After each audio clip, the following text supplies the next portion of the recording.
You didn't agree to a contract. You were assigned one. And it shows up as a family debt script that never gets paid off. It is Tuesday night. You are finally sitting down to eat. And your phone lights up. Can you just pick up my kid? Can you just talk to Mom for me?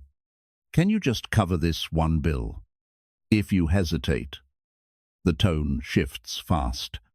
After everything we have done for you, you feel that familiar squeeze in your chest because saying no is awkward and saying yes is expensive. Here is what matters. They are not asking for help.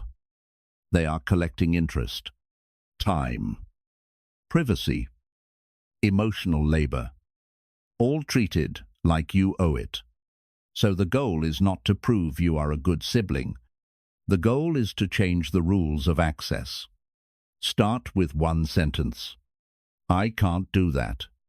If you need help, ask with a specific time and a specific request. Then I will tell you if it works for me. First, we name the invoice. On screen, a phone screen buzzing, then silence. That invoice you just noticed is not really about money. It is about access. When someone says, "You owe us," what they are really saying is, "I get priority over your calendar and your nervous system." That is why the argument never ends when you explain yourself. The moment you start defending, you hand them the steering wheel. You say, "I cannot tonight. I have work early." They reply, "Wow. Okay. Must be nice to forget your family." You feel the pull to prove you are not a bad person. And that is the trap. Your character is not on trial. Your availability is. So, stop negotiating intentions. Treat this like design. Who can reach you? When? And with what kind of request?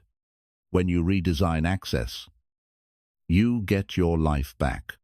First, we put a name on the invoice. Tool 1. Name the invoice. That family debt script usually sounds like love, but it behaves like a bill. You just saw the pattern. So the move is to name the invoice out loud. You get a call while you are walking into a meeting. A voice comes in hot. "After everything we have done for you, you cannot help this one time." You feel your brain reaching for proof. A speech. A defense. Instead, you slow down and say, "Pause. Are we talking about a request or a debt?" That one question changes the room. You are not arguing feelings. You are identifying the structure. A transaction wearing a family costume. It will be a little awkward. People do not like it when you turn the lights on. Then you set the rule. If it is a request, ask it as a request, not as a bill. Specific time. Specific ask. Space for you to say yes or no. To keep yourself honest, start a note called the invoice log. Write the date, the ask, the pressure phrase, and what you said back. Once you can name the invoice, you will see how they keep you paying. And that is the role trap. Tool 2. Role refusal script. Resign from the fixer. Once you spot the invoice, the next move is to resign the fixer role before the bill becomes your identity. This is where the family debt script usually pivots from what you did to who you are. A sibling says, "You are the only one who can handle this." It sounds like a compliment, but it is also a trap door. You take a breath and say, "That role does not work for me anymore." Then you let the silence be awkward for a second. Because it will be. They may argue. They may rewrite history. That is fine. You cannot control the story they tell about you, but you can control the role you accept. Your job is not to stabilize the whole system. Your job is to choose what you can actually carry without breaking your own week. Use one line and keep it clean. I am not the family fixer. I am happy to be supportive within my limits. Then stop talking. To keep yourself steady, track role pressure attempts. Count every time they pull identity language. Like you are the responsible one, or you always figure it out. Resigning is step 1. Next, we filter the emergency that drags you right back in. Tool 3, the emergency filter. After you resign, the fixer role, they usually reach for manufactured urgency. It is the fastest way to bypass your boundaries and get you back into motion before you can think. Your phone rings twice. Then a text lands in all caps. It is urgent. I need you right now. The old reflex is to jump, because you do not want to be the reason something falls apart. Instead, you slow the whole thing down with one calm question. What happens if this waits 24 hours? That question is not rude. It is a filter. Urgency is often a control lever, and time is how you get choice back. If it is truly life, health, or legal, you will know fast. If it is about discomfort, poor planning, or drama, it will usually collapse the second you add a delay. Use one rule and stick to it. If it is not life, health, or legal, assume it can wait. Then follow through by offering a later window, not an argument.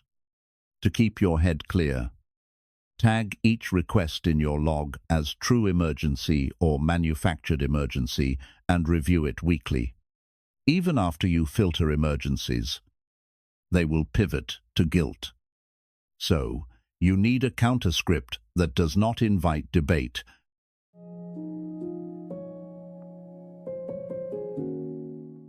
Tool 4. The no justification boundary. Manufactured urgency is annoying, but it is not the hardest part. The hardest part is what comes after your no. When they demand an explanation and try to turn your boundary into a debate. You say, I am not available. They snap back. Why not? Explain. Your brain wants to make it make sense. You start lining up reasons. Work, sleep, money, stress. The problem is each reason becomes a handle they can grab. They counter. That is not a real reason. You can do it later. You always do this. So you stop feeding the courtroom. You keep it simple.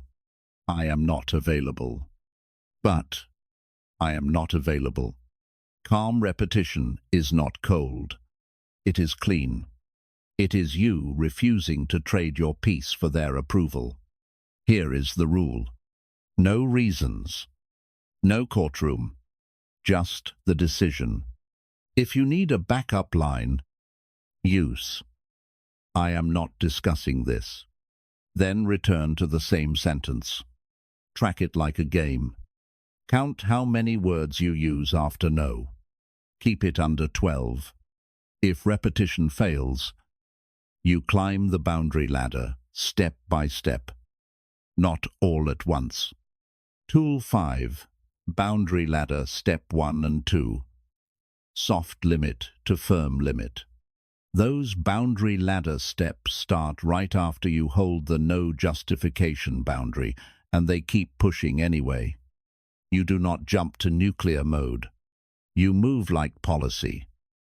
One rung at a time. A sibling texts, I need you to talk to Mom tonight. You know she listens to you. You answer, I cannot do that this week. That is step 1. It is humane and specific. They reply, come on, you always do it. That is the pattern repeating. So you switch rungs without raising your voice. I am not doing that anymore. This is the difference between a boundary and a mood. A boundary is predictable. It does not depend on how tired you are or how guilty they sound. You are not punishing them. You are updating the rules of access. Use one simple rule. One soft no. One firm no. Then consequences. To keep it clean. Track it on the same log you already started. Next to each request, mark S1, S2, or S3. If you are stuck, ask yourself one question. Have I already said the soft no for this pattern? The ladder needs a backbone. And the next rung is consequences that protect your time without drama. Tool 6, Boundary Ladder. Step 3, Consequences without threats. Those boundary ladder steps only work if the calm consequences are real. If step 1 and step 2 get ignored, you stop negotiating and you change what happens next. You are on a call and they switch to the love test. If you loved us, you would do it. That line is meant to make you chase your own innocence. You do not. You answer in the same tone you would use to end a work meeting. If you keep pressuring me, I am ending this call. It will feel sharp the first time. Mostly because you are used to cushioning everyone. But consequences are not punishment. They are how reality stays intact when someone keeps trying to overwrite it. Keep the language simple and boring. If you keep pushing, I am going to step away and we can talk later. Then you follow through. You do not announce it 10 times. You just end the call, leave the chat, or walk away from the kitchen table. Track one number for yourself. Follow through rate. Did you actually step away when the pressure continued? Next, we build access architecture so they cannot reach you at maximum leverage moments. Tool 7, Access Architecture Design, How They Reach You. Calm consequences are what you do in the moment. Access architecture is what you build, so the moment happens less often. If the family debt script keeps showing up through surprise calls and group chat ambushes, you change the entry points. The group chat lights up. Everyone jump on a call now. No context, no plan. Just urgency and social pressure. You do not rush to defend. You reply, I do not do surprise calls. Send details. I will respond tomorrow. Then you stop watching the typing bubbles. This is not just boundaries. It is system design. Manipulation needs easy access, real-time reactions, and a crowded audience.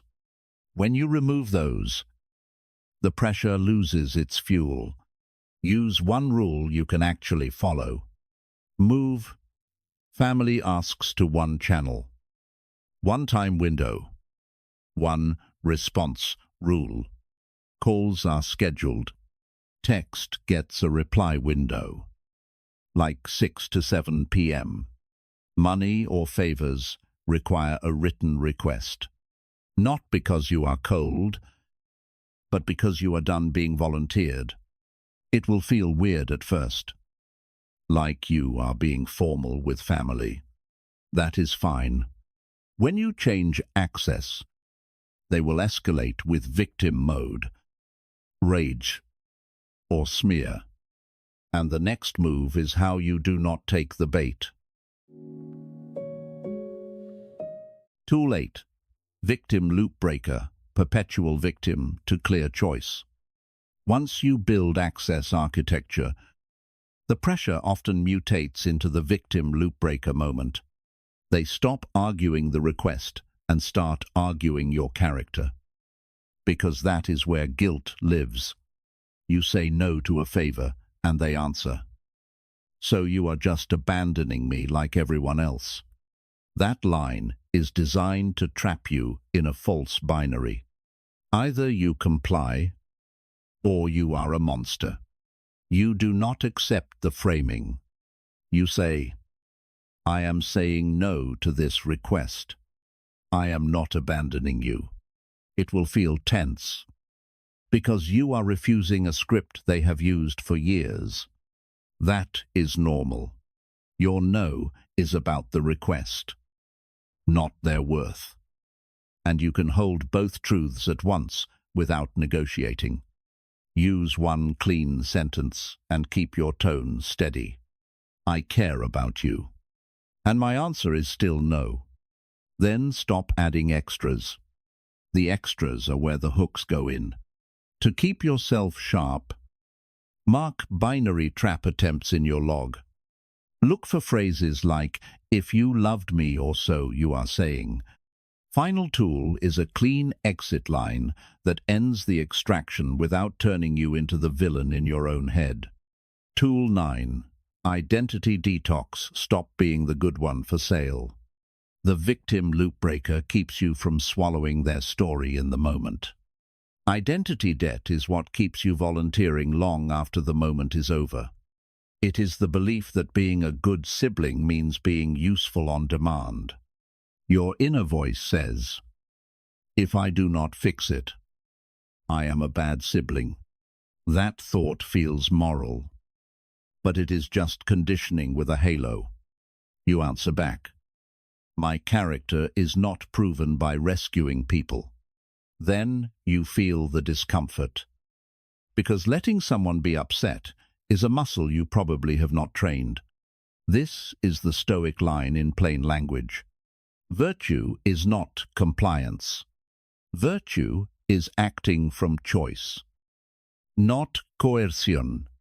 If you only do the right thing when someone pressures you, you are not choosing.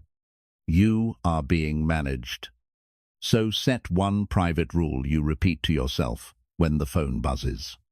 "I am not buying belonging with labor. If you want to help, help because you decided, not because you were cornered." To keep it measurable, track a weekly ratio. Self-commitments kept over family demands accepted. Aim for 3 to 1. Now we kill the biggest objection people have to boundaries without becoming cold. That identity deadline sounds noble, but it often hides a fear. If you set boundaries, you are selfish, and you will destroy the relationship. Here is the uncomfortable part. The relationship is already getting damaged by emotional extraction. Boundaries do not end healthy connection. They end unpaid invoices. And the awkwardness you feel is usually just the system losing access. The real test is simple. When you stop paying, do they still treat you with basic respect? Do they ask clearly? Accept a no and stay civil? Or do they punish you, guilt you, recruit other relatives, and rewrite your character? If respect only shows up when you comply, that was not loyalty. That was a system. And systems can be redesigned.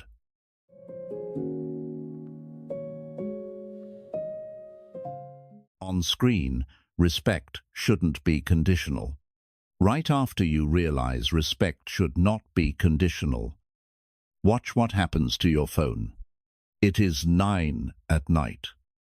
You are quiet, and a text pops up. "Hey, can you call me real quick?" You feel the price tag before you reply. If you say yes, you become the therapist. If you say no, you get the villain headline. That moment is the reveal. It was about access. Take that 9 at night moment and turn it into a 7-day test. No speeches, just policy. For 7 days, log every request. The second it hits your phone, then reply with one line. I am not available. If they push, you apply one consequence and you follow through. End the call or mute the thread. At night, score 3 numbers. Roll pressure attempts. Follow through rate. And your ratio of self-commitments kept to family demands accepted. Aim for 3 to 1.